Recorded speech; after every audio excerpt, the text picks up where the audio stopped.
那所以我个人认为啊，就在房仲这个领域啊，努力跟强不是画上等号的。很多年轻人会那边什么天道酬勤，然后什么妈写在办公桌哈，然后也很努力去跑商圈或是跑干嘛。我这样看起来哈，你与其你去努力这个，你应该要花时间去经营你的资源哦，来让你跟其他的房东变得不一样。比方说你贷款很强，莫名其妙的案件你都能找到对你的窗口，而不是什么一问三不我不知道那银行的事哦，代书的事，就这样。房仲你涉及的范围越广，你的资源越多啊，你就能够保护客户保护的越好，那自然你就会有你自己的市场，时间久了就起来了哦，大概就是这样。嗨，我是买房阿元，订阅买房阿元，我先祝你老了有房也有钱。我们上一支影片聊了哈，到高雄要去哪里玩，如果你还没看过的话，可以看一下。那今天我来跟你讨论哦，房仲这个行业掀起倒闭潮，80%的店赔钱顶浪，1.2万人恐失业。高雄房仲爆倒闭潮，老牌连锁业者传大裁员，副总也被砍掉哦，很多这新闻。但凡你多看半个小时的新闻哦，就会觉得哦，全台湾房仲是不是都要失业了？然后台湾的房市就要崩盘了哦，这个看空一族狂喜之日即将到来啊！那我再加码一个新闻，不动产中介工会全联会理事长王瑞奇先生预测，高雄地区400至500间房仲店中，约1成店面已在求顶浪，将有2成中介店退出市场，导致约1800家房仲店关闭，影响1.2万名从业人员的生计哦。对，你看，连不动产中介工会的董事长出来都说房仲店在收了哦，那这个应该就不是假消息。所以你要知道，房仲店狂倒会影响房市吗？好，我们来深入讨论事情哦。如果房仲店直接就少了1800间之后，对房市会带来什么影响哦？那我们就先要知道啊，那现在房仲店是有几间？这1800间这严不严重哦？来，内政部在2024年8月的统计是，全国的房仲店有9072家。好，我们用这个数字去减去1800哦，理事长说1800嘛，会少1800。算出来的答案是7272间，7272间哦，这看起来很严重哦。但我们看另一张图哦，这张是房仲工会自己制的表哦，它统计的也是房仲店的数量。2022年年底是7131间，然后我们刚刚说数字是多少？7272间啊，不就没差多少啊？不就2022年年底房市大涨前夕就是长这样子。也就是说，所谓的房仲闭店潮、倒闭潮，或者什么大批房仲失业，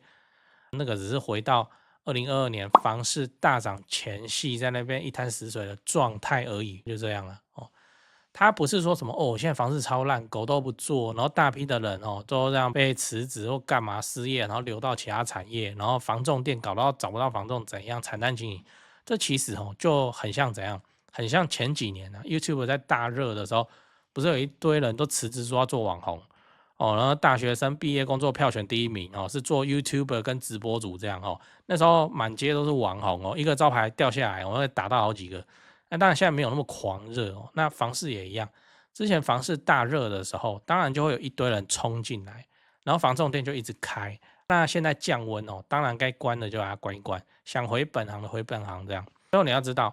为什么房仲店开跟关都很快哦？那我们来聊一下房仲业这个业态的特别之处哦，就是你应该也有听说了，房仲是没有底薪的哦，大部分的房仲没有底薪。我当然知道有一些大品牌的房仲店、直营店会给底薪，像那个信义哦，什么新人前6个月保底5万，那个都打电视广告了。然后给我讲一下，我就问了，是真的有5万还是骗人的？他说真的有，可是超级恐怖，就是把你抄到死这样哦。那大概就是什么早上就先来公司做打扫，打扫完了之后手线值班干嘛，这样一路都到9点10点哦，然后6个月大概都这样。然后如果你这中间有成交的话，领到的钱会非常非常非常的少啊，因为你要那个底薪嘛，所以也大部分的人都是做不到6个月就走了哦，或是在第6个月都拿好拿满以后就走了，怎样怎样的哦。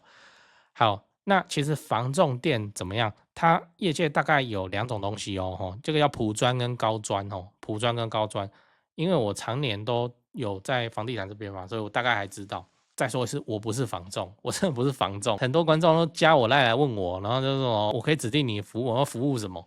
我不是房仲哦，我就是一个拍房地产的那个闲人而已哦。我真的不是房仲哦，我也不会去做房仲。虽然我知道我这样看起来，要是我做房仲，我一定会很厉害哦，我一定会赚很多钱，但我不要，就我不要。我还是这样子过我自己的日子就好了。我不是房仲，买房阿元不是房仲哦，真的不是哦，就是一个闲人。好，那个他有分普专跟高专嘛，哦，因为有人叫什么低专、高专，南北听起来我都听过。好，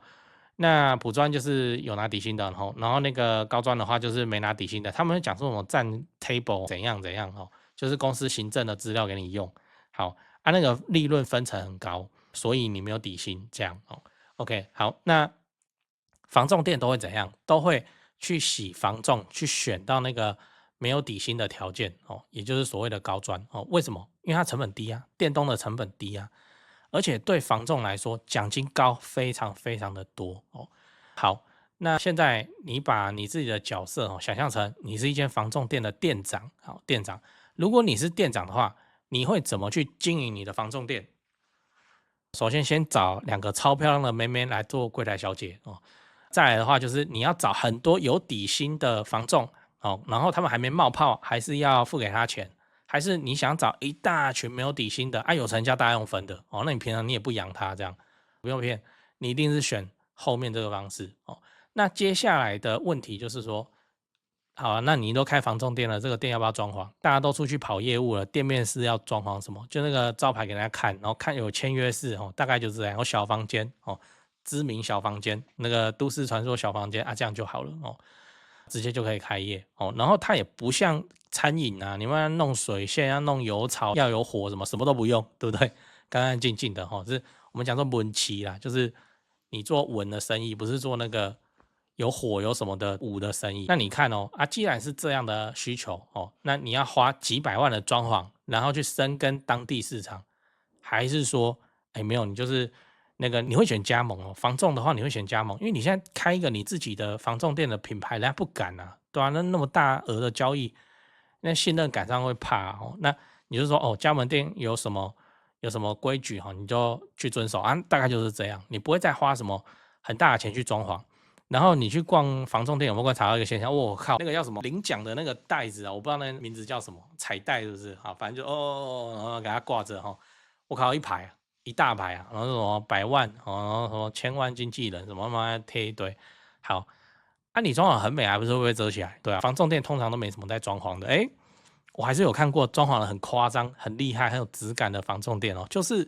我影片不是都会推荐那个台北前辈哦，台北前辈萧店哦，萧店长，他的店哦在信义区庄敬路上，就捷运的话是101那边哦，走路就到，很近。你去看，那他蛮厉害啊，他就怎么愿意花这个钱去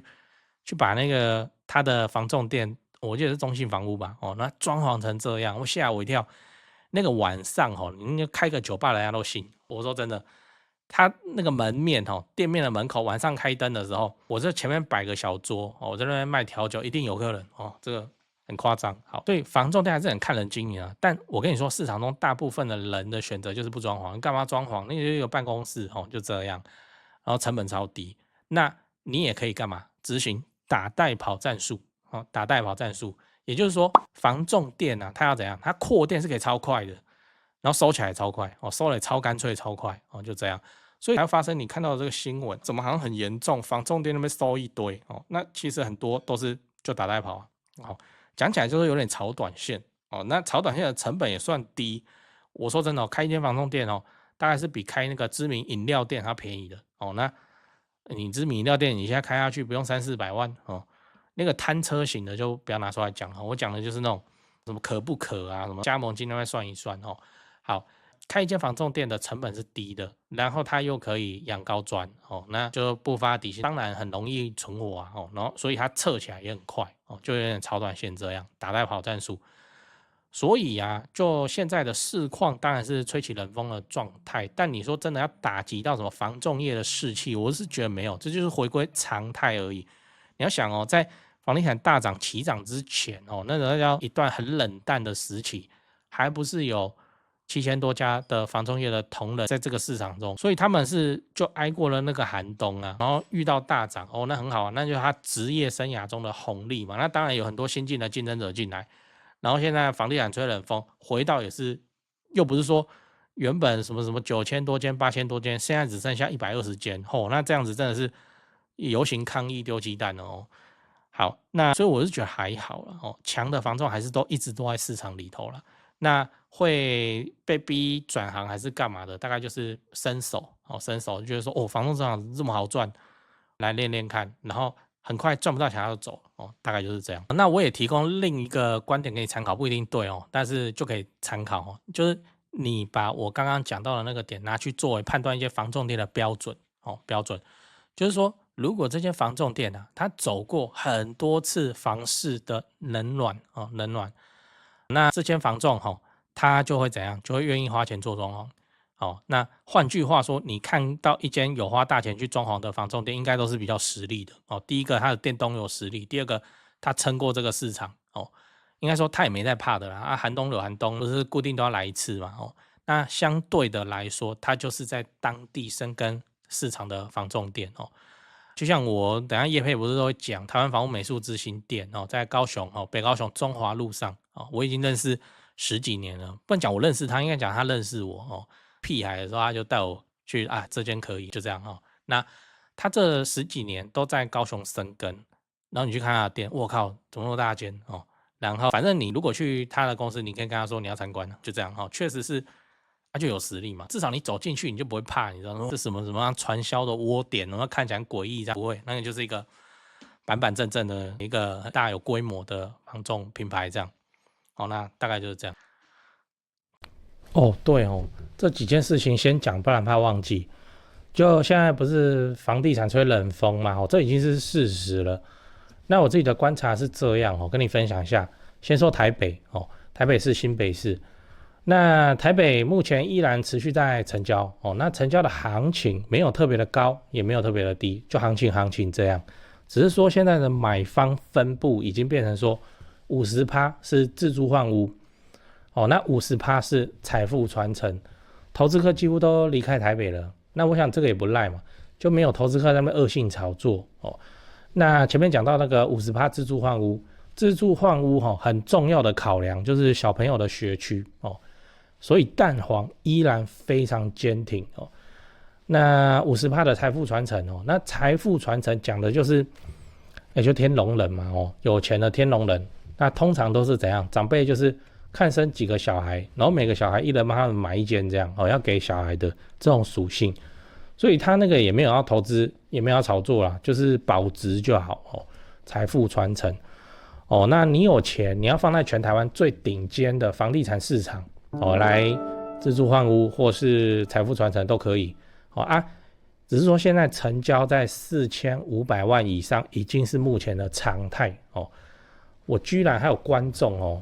去买超过1亿的大安区房子，然后他们说我台北前辈的团队服务是非常的顶级他们的家族很满意这样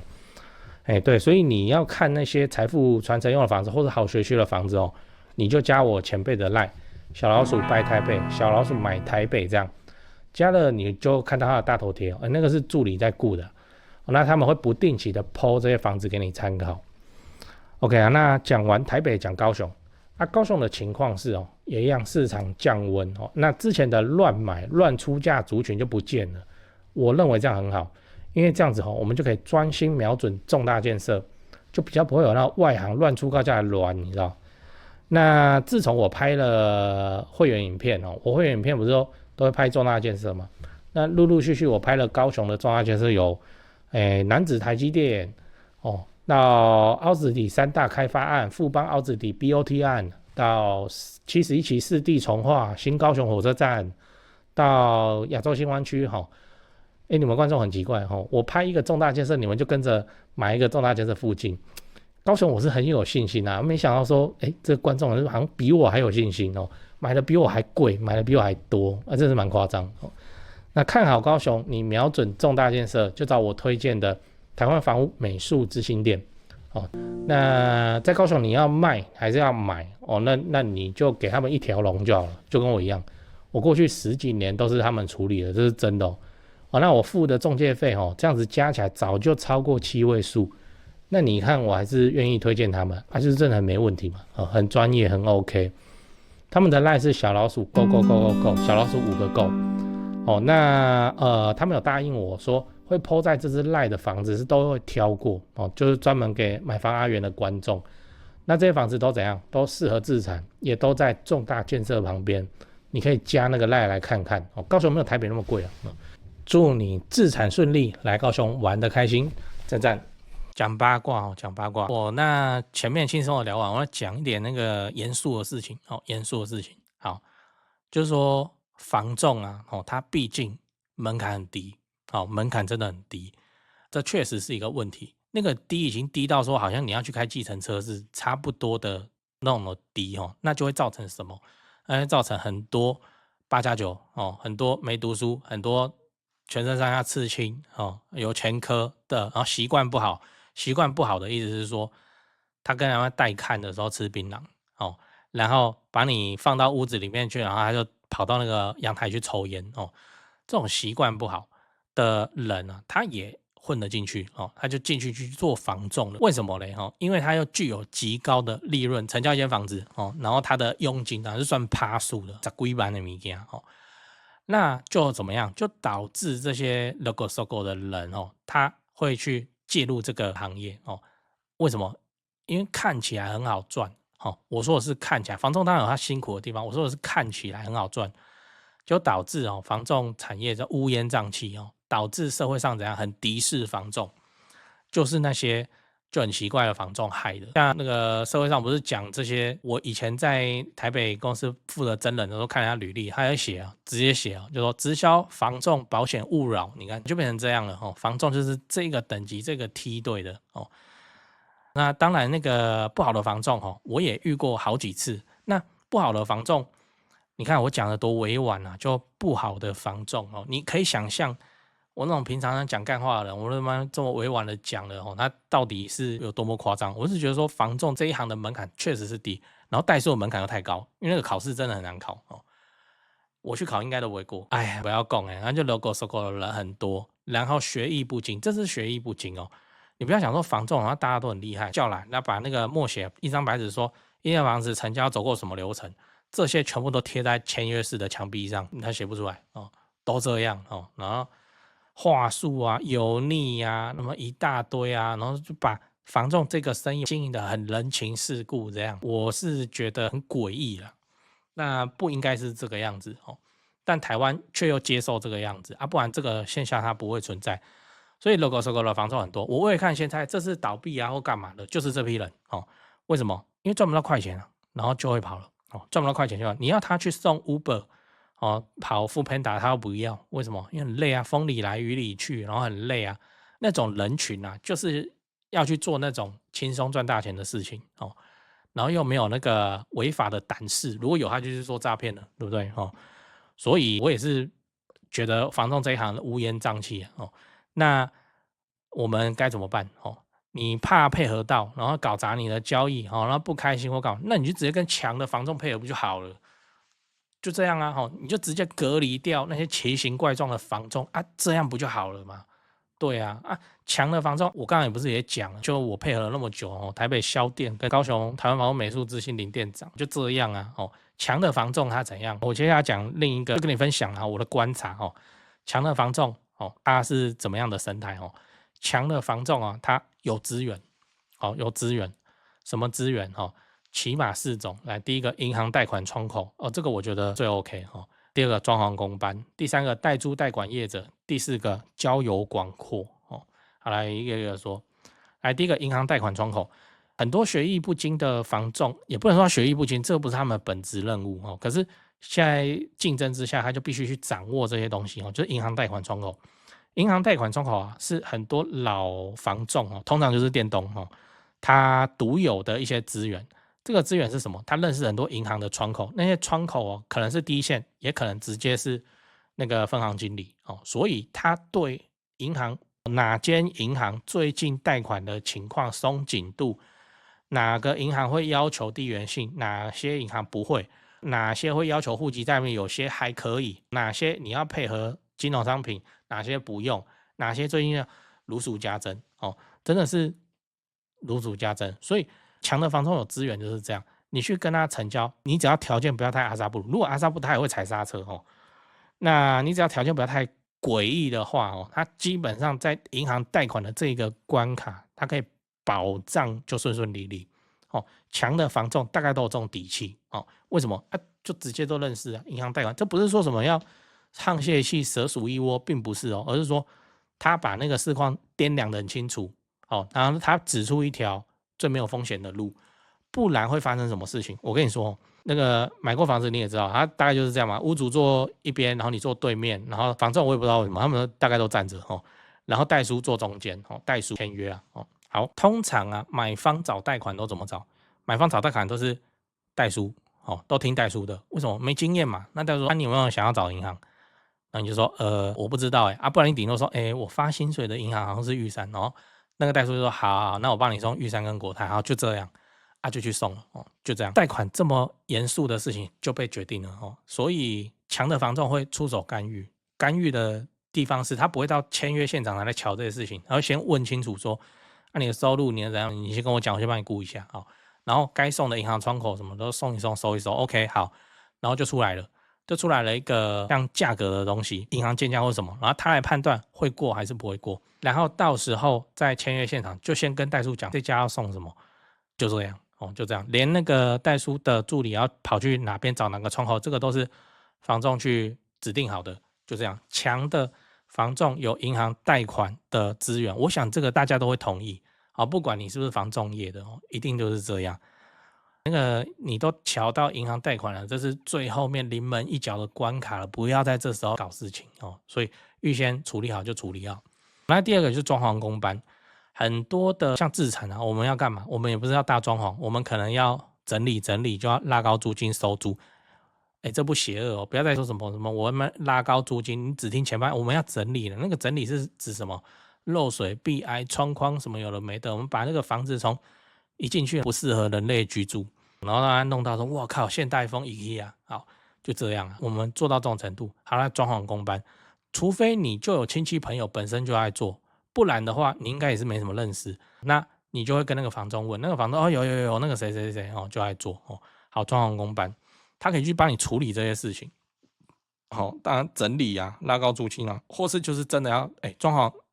一路装潢深似海哦，你简单的整理整理哦，两房一厅整理整理哦，或是你哪一间房子买了那个厕所有问题啊，你单单要处理那个厕所，他都点得到工去帮你处理，会大到那个基础建设，比方说你一个透天要改套哦，他有没有推荐的装潢工班，就像这样，然后再来是。第三个资源是代租代管业者，自产不是这样吗？哦，包租代管、代租代管业者，那他也有那个不是认识介绍给你而已，都麻吉的哦。因为包租代管业者他们要房源，房源在谁手上？不就在要么在代书，要么在房仲手上哦，所以他会有这样子的资源哦，甚至他们就自己开了哦。那我说房仲就自己开了，那在外面。哦，找个朋友开一下哦，然后就互相来服务店里的客户，这有什么？这就是强者的资源了哦。然后最后一点啊，交友广阔，房仲的成交是靠要有房子来卖哦，就是我们讲说有货的人来卖。你不要激动哦，不要说什么你怎么把我的家讲成货哦，我没这意思，反正就这样，要有货哦才能够成交哦。那你要怎么样拿到房子来卖？交友广阔，交友广阔就是要让大家知道说。让最多的人知道说你在卖房子，所以他们之后有什么房子的问题啊，大概都找你。那你处理了一次两次以后，然后房子要卖，当然就找你，要不然要找谁？除了你以外，他也不太认识其他人哦。那所以房仲的交友广还蛮需要的哦，还要包括到黑白两道，白是比较少哦。那也不是说黑道，那个就是反正就是处理一些社会事的啦。比方说有一个屋主，他现在的租客是个烂人，那么。在里面欠租很久，然后每次去找他会恐吓，他们怎样？我要引爆啊，是怎么办？然后房仲啊，交友广阔，他会怎么处理？他们就能处理，他们就说好，那你拿出来卖，给我卖，我来处理哦。那怎么处理？就好好处理啊，不会把它弄到上新闻社会事件的哦。那交友广阔就是这样，强的房仲就是有资源，这四种资源：银行、装潢、代租代管、交友广阔哦。那就会形成一个效果，就是他会在那个地方经营很久很久哦，非常的久，然后他只是坐在那边，他也不用去跑商圈，也不用去干嘛，一堆人都主动找他买卖房子，就这样哦。我个人认为啊，就各行各业都有这个现象，就是80-20法则嘛。那在房仲业上尤其明显，很极端的。那可能不叫80-20法则，那应该叫95跟5的法则，就是很顶端的人哦，那个赚起来年收入是千万等级新台币，然后他不是，他就忙着签约，他不是忙着开发哦，就这样坐在那边一堆人找他，我要买我要卖，一堆人找他。好 OK， 那所以我个人认为啊，就在房仲这个领域啊，努力跟强不是画上等号的。很多年轻人会那边什么天道酬勤，然后什么妈写在办公桌哈，然后也很努力去跑商圈或是跑干嘛。我这样看起来哈，你与其你去努力这个，你应该要花时间去经营你的资源哦，来让你跟其他的房东变得不一样。比方说你贷款很强，莫名其妙的案件你都能找到对你的窗口，而不是什么一问三不二，我不知道那银行的事哦，代书的事，就这样。房仲你涉及的范围越广，你的资源越多啊，你就能够保护客户保护的越好，那自然你就会有你自己的市场。时间久了就起来了哦，大概就是这样。房仲强的人强得很极端，强到什么程度？强到我觉得他出来选4亿元应该都没问题。如果出来选，我就投他了，你知道？对，就这样，因为他服务的客户太多，他们10几年呢，那比里长还强呢。对啊，大家都知道哦。然后以前有跟他买卖过的，大概都是赚钱的。你看他的他妈登高一呼，号召或多夸张，强的房东会强成这个样子哦。然后另一群人哦，混的房仲我们不提嘛哦，那努力的房仲，我觉得还好诶，这很抱歉，但我就觉得说，在房仲这一行，那努力好像不是什么本事，你去经营你的资源，去经营你的干嘛，然后来让你自己有那个差异化，让人家自己来找你。讲一句话，也是以前那个我台北老板讲的哦，而且花若盛开，蝴蝶自来哦。花若盛开，蝴蝶自来哦。我以前哪来武侠小说讲这个，开会讲这个，老狼干够哦，但阅历还是有差。我在久了以后，我是觉得好像就是这样哦。花若盛开，蝴蝶自来。你想要什么果？不是说你去毛起来去追求那个果，而是你要去种那棵树，那个果自己会长出来哦。对啦，所以你房仲你想要什么？你想要的果是，你不要说你想要赚钱这么奇怪的事情，这么直白的目标，你要说我要服务，这我乱讲的哈，你想想看哈，我要服务，在我的未来3年里面，我至少要服务满500个人哦，